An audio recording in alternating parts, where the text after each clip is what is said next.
Welcome into the podcast. I am here with good friend Adam Spolane, who Adam, it's really good to see you. It's been a while since we've gotten together. I'm looking forward to talking Rockets with you. And this, unfortunately, is not under the best circumstances, given that the Rockets just lost 128 to 125 in overtime against the Denver Nuggets, a game that was absolutely thrilling. Went back and forth. The Rockets in the final in regulation, the final couple of minutes, forced a really great comeback to force overtime. Several threes. Jabari hit a clutch three. KD hit a clutch three. Reed hit a clutch three, and Sengun hit one really big bucket with a couple of seconds left. A little bit of a blunder and a weird call forces overtime, where the Rockets ultimately fall 128 to 125. Adam, first of all, let me say, Adam, you can find his work at crawfishboxes.com covering the Houston Astros. A lot of great stuff on that site and from Adam, of course. But Adam, I really want to get your thoughts. First of all, tonight's game, certainly, but also how this plays out for the Rockets, how they size up against a team that right now is ahead of them at 19-6 in the West. Yeah, first of all, I thought this was just a tremendous game, and both games that these two teams have been just very, very high-level games. And I think that if you're the Rockets, you say, hey, against the best teams in the league, we have played really well. We've come up short, but when you look, you lose double overtime at Oklahoma City, you lose overtime here to Denver. The first Denver game was really close. You should be really encouraged about that, especially because this team is basically starting from a very different point from where Denver and Oklahoma City were starting the season, just because this team has kind of been put together here, a lot more recently than those other teams have been put together. But you look at, so I think that's one reason to really be encouraged by what you've seen against the best teams in the league. What stands out about this game, though, is just how good Denver's best players were. And Jokic was just, I thought Alperen Sengun played a really good game for the most part, but Jokic was just better. And that's the issue that you run into when you play against Denver, is that guy is always going to be on the court, and he is going to be better than everybody else that you have. And then you throw in that Jamal Murray was really good in this game too. The Rockets had a lot of trouble, trying to slow him down for a good portion of this game. And I think what should be a little bit disappointing for the Rockets is that Denver played this game pretty shorthanded when you consider that they were already without two starters in Gordon and Brown, and then they lose Peyton Watson early in the game, and those top two guys still kind of went crazy on you. So the fact that the Rockets could not kind of control them when you consider some of the guys that Denver was missing, I think is a little bit disappointing. But also, hey, give Spencer Jones credit. Spencer Jones, with that funky shot, made a couple of really big threes from that corner. And those turned out to be really big. And so I think that's probably the big difference with this Denver team this year, is that they've got a whole lot more depth. They're trusting these guys, and these guys are seemingly coming through. Yeah, you just hit on some great points. First of all, it was kind of almost deja vu because Aaron Gordon went out really early in the game in Houston. You were at that game, told me earlier. And then Peyton Watson goes out really early in this game. As you pointed out, they're missing three key guys. Rockets obviously missing Tari Eason, DFS, Dorian Finney-Smith as well. So these two teams could look different, at least as far as some of the contributors, if they face each other down the line. By the way, Rockets are going to face this team here in a few days or coming up again here shortly. They just happen to have Denver on the schedule because of the NBA Cup stuff. But yeah, Spencer Jones had hit two big threes, as you pointed out. That really, really hurt. It's kind of a game. I think I was encouraged. Sengun overall triple-double, 33 points, 10 boards, 10 assists, really good offensively, had some defensive moments, but that's neither here nor there. I think his offense was key, and he was a clutch guy down the stretch of regulation, certainly. It's a game where you needed Reed Sheppard to hit some shots. I thought Reed played well defensively. At times, there weren't a lot of moments where Reed was just completely exposed defensively, like we've seen in some other games. But 5 of 17 from the field, I thought that really hurt. Had Reed hit a few more shots, this could have been a different game. But yeah, it's kind of half full, half empty a little bit. You look at the guys that Denver's missing, and it's discouraging. But overall, the fact that Murray and Jokic are so good, that two-man game is so good, and you were right there on the road with a chance to beat them.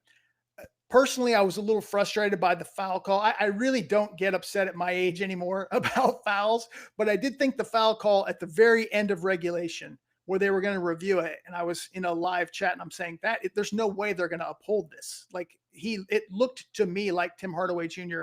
had kind of tripped. And I at least I watched a few different replays.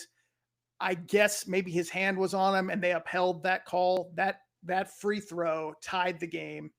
Jokic misses the 3 at the buzzer and we go to overtime and ultimately lose. That was the only real officiating call that in particular bothered me. But overall, just, a hell of a game, really entertaining. The Rockets have had several of these, against the bigger teams in the league. Yeah, they play fun games. I mean, there's no doubt. And part of it is because they tend to let teams into games. And I think that, they did that a little bit in this game. I think some of the things that when they go back and watch the film, they're going to see all the turnovers. The turnovers really hurt them, especially towards the end of the first half. And then really, I think it was early in the fourth quarter too, when they started to get a little turnover happy. They didn't turn it over at all in overtime. But then also they committed some dumb fouls also. And obviously there's the foul at the end of regulation that people are going to talk about. Listen, they reviewed it. They upheld the call. Zach Zarba said that there was contact made with the shin or whatever he said. Listen, it is what it is. You still had a chance in overtime, obviously, but they committed some dumb fouls away from the basket. Sengun had the one where he kind of blew through the screen. That resulted in Denver getting a couple of points. So it's little things like that when you get into the playoffs where that sort of stuff matters. And they've got to do a better job, to me, of just taking care of the basketball. Yeah. And just coming, I think they finished with 16 turnovers, which, for a while it looked like they were on the road to 20.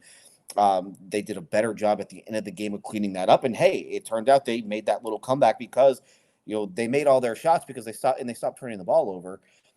But I think they came into this game 29th in turnover rate. And this is a team that plays at a very slow pace. Like, they should not turn the ball over as much as they are. And it's not, I thought when Fred VanVleet got hurt, they were going to have an issue with this, but a lot of these turnovers we don't have a point guard turnovers. They are guys just kind of making careless passes type of turnovers. And they need to value possessions more because this offense has been so good that they're just wasting opportunities that they don't need to force some of these passes. Just get a shot up, because if you get a shot up, even if it's a bad shot, there's a really good chance that you're going to get the rebound, and then you'll have another chance to convert points that way. So I would love to see what their offensive rating is in possessions that don't end in a turnover, because I bet they lead the league.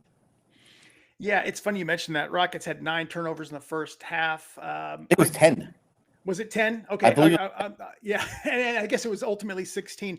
There were a couple things there. And I noted this at halftime, that they were losing the possessions battle. Denver was getting up more shots, which is, again, that the Rockets' superpower, the rebounding and the getting up extra shots. And that wasn't happening in the first half. Rockets trailed by 6 going into the half.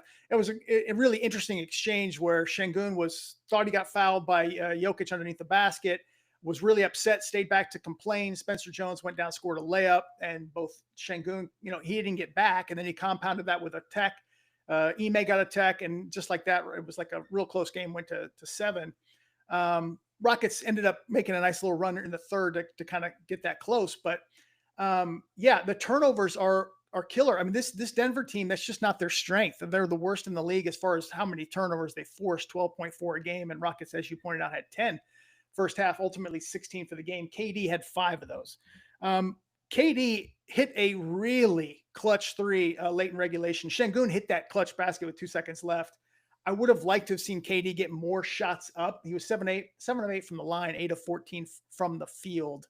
Sengun did take 27 shots. I just thought KD was having a nice night. I would have liked to have seen that, but you can't really fault Sengun for taking the bulk of the shots the way he played. That was, one thing. Another thing I got to point out, Steven Adams, I don't think we'll ever see this in our lifetimes. 15 and a half minutes and 0 rebounds for Steven Adams. Like, you never see that. And that was really kind of surprising because, like I said, he's out there for that distinct advantage. And of course, the setting the screens and, the rebounding, his rebounding strength draws so many people to him that it opens up lanes for Sengun and others. That was kind of interesting. He was a -8.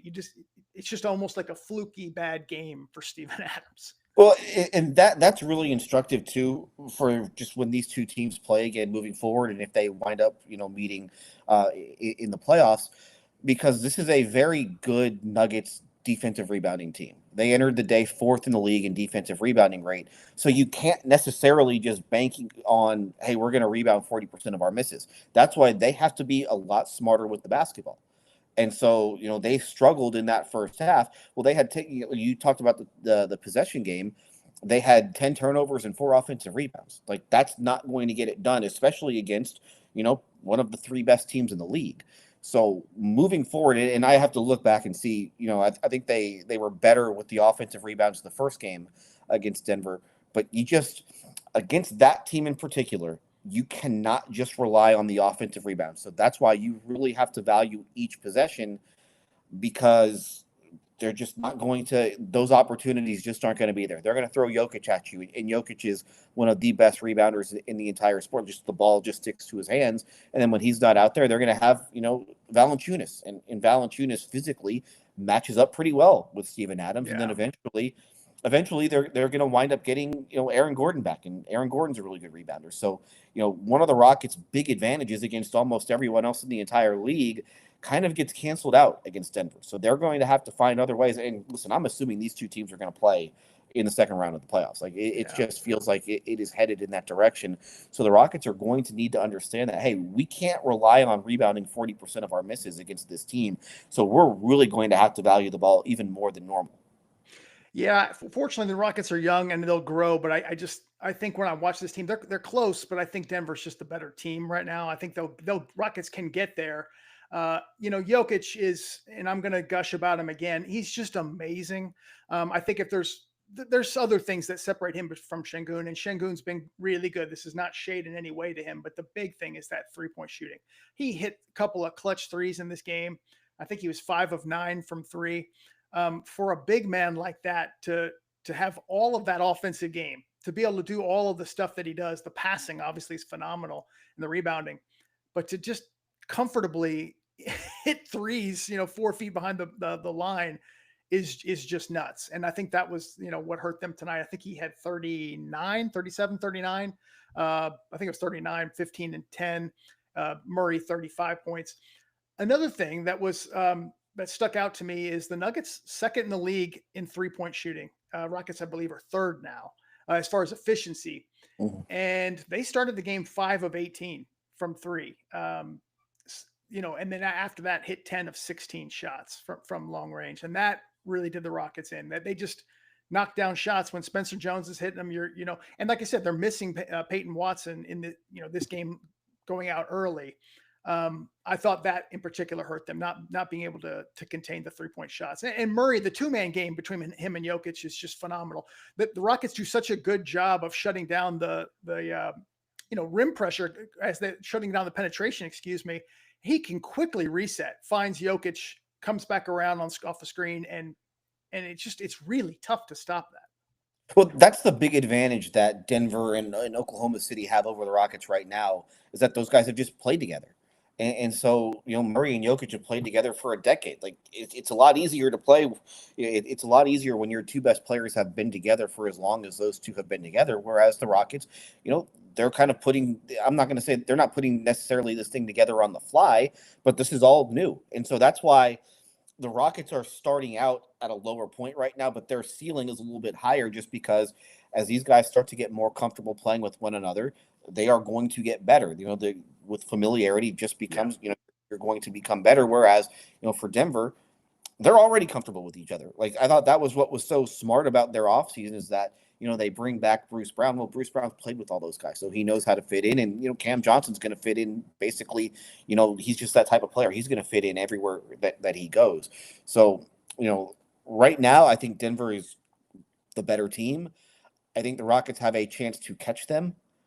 But the problem that you run into is that if these two teams do play in the playoffs, that home court advantage matters when you're playing, in Denver. And they've been a very good home team, in the playoffs here in the past, except for that Game 7, or I guess really that whole Minnesota series a couple of years ago. But that's not a fun place to play. So if you can somehow get home court, I think that will really matter, for them moving forward.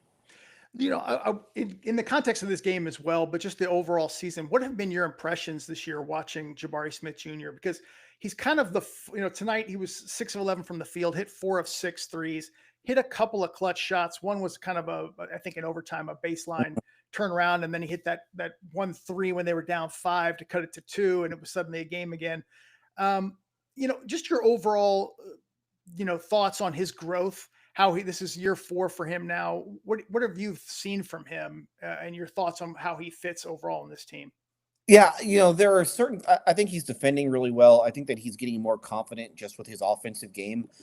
I would like to see him impact, the glass just a little bit more. His rebounding is down a little bit now. I don't know if that's maybe he's playing away from the basket a little bit more, especially when he's on the floor with Adams and Sengun. So maybe he can't. But you would like to see him be a little bit more assertive on the glass. He still had 10 rebounds today, but I think that he fills a role, and I think that he understands what he's really good at, and I think he's trying to get better at everything else. So I think that he's night and day from where he was, as a rookie, and even his second year in the league. So I just think that I like the way that he's progressed. I like the way that he works. I like the way that he's just a sponge around everybody else. Yeah. And wants to learn as much as he can. He's a great teammate. Just from being around him a little bit his first few years in the league, that's one thing that really stood out about him, is just the type of person that he is and the type of teammate that he was. And you wonder if last year is different if he doesn't break his hand and that kind of freak shoot around incident, whatever happened there. But I've liked the way that he played. I think that he's a reliable guy. And I think that he understands his role. And I think that's what really matters with this team right now.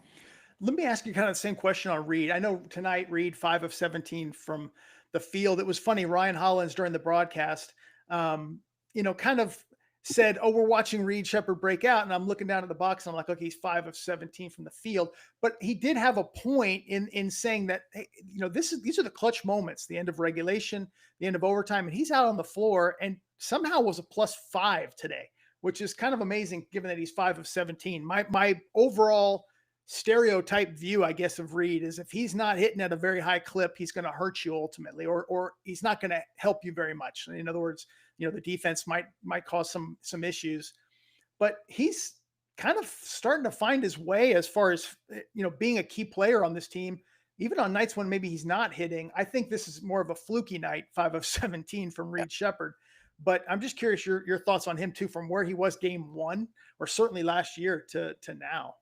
I love the way he played tonight. In all honesty, I love the confidence. And I think that's the thing that was really lacking from him last year, is that if he would have missed a couple of shots, then he would have just stopped shooting altogether. And I would not have known he was 5 for 17. If you watched the game, I would not have known he was 5 for 17 until I looked at the box score. Interesting. And it just seemed like he was much better than the 5 for 17 would have said, because, again, he just kept firing it up. And I was around Mike D'Antoni for a long time. Mike D'Antoni would always say, I don't care if you've missed 8 in a row. I don't care if you've missed 10 in a row. Keep shooting the ball. You're out there for a reason. And the fact that he missed some shots and still had the confidence to continue to shoot them, I think that's important. And I think that's a big sign of growth. And eventually those shots are going to go down. He's shot the ball very well this season. I think he's over 40% from 3 coming into this game. That's why he's out there. He's out there to shoot the ball. When you're a jump shooter, you're going to have games where the ball just doesn't fall. The good looks aren't going to drop, and then you're going to have those games where you shoot 80% from 3. So I don't care that he went 5 for 17 today. The fact that he kept shooting the ball, I think that matters. And I think you're starting to see, and this has been the case, I think, for most of the season, you're seeing Kentucky Reed Sheppard. And you're seeing him impact the game defensively. He's never going to be a great one-on-one defender. He's always going to be at a disadvantage physically.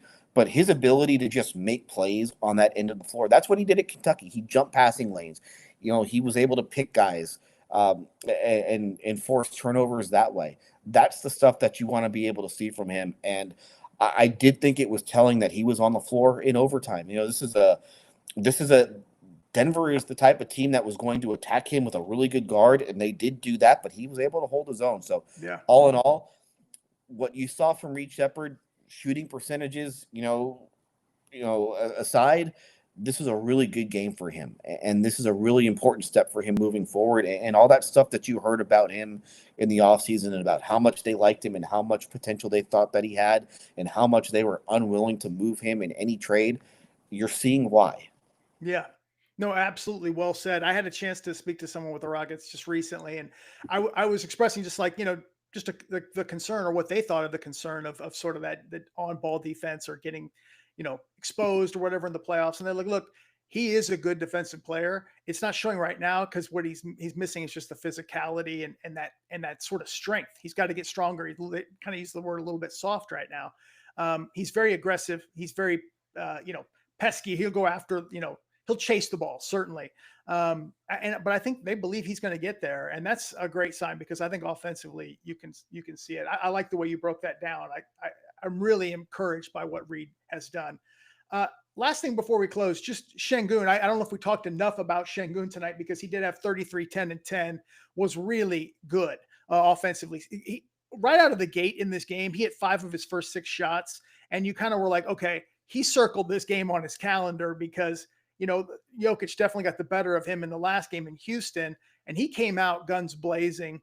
Then he went through a bit of a cold stretch offensively. I think he hit 2 of his next 9 and then was big, down the stretch, hit some clutch shots. I don't blame Sengun for the final miss for the 3. I don't know what that final play drawn up was. There was between 6 and 7 seconds left. Rockets down 3.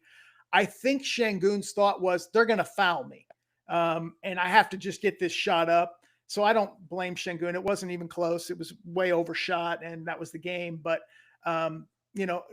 he missed his 2 threes, but he was 14 of 25 inside the arc. It was very tough for them to contain. It was a very physical game.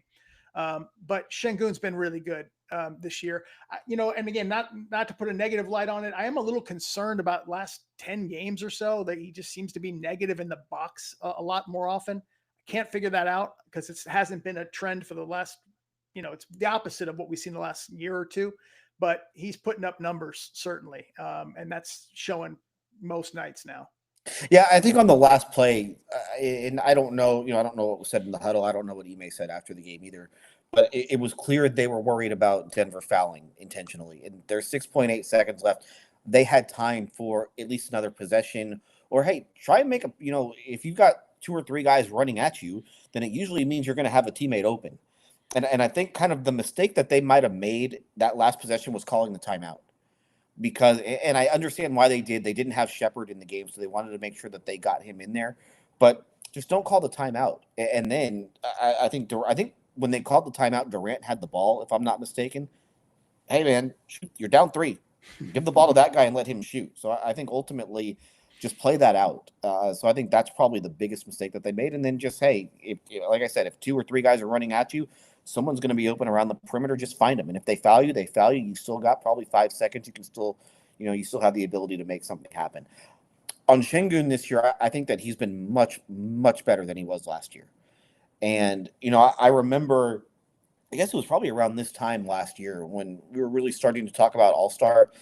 And I was talking to somebody about Sengun and the All-Star team. Is like, you know what? He was a whole lot better last year than he has been this year. And even Sengun said after the Warriors series, I did not have a good offensive season. I don't know what the exact wording was, but he admitted it was not his best offensive season. This year, you're seeing him be more efficient. Obviously, he's added the 3-point shot. I got to look. I know his assists are way up. I got to look and see, if his turnovers are down. But the thing also that stood out to me, the minutes are way up. And yes. I'm sure you heard this all the time the last couple of years. Why isn't he playing more minutes? Last year his minutes went down. He was at 32, I think, for Ime's first year. Last year that went down to 31 and a half. It was 36 coming into tonight. I mean, that's what, a 15% increase in minutes, and the productivity is still there.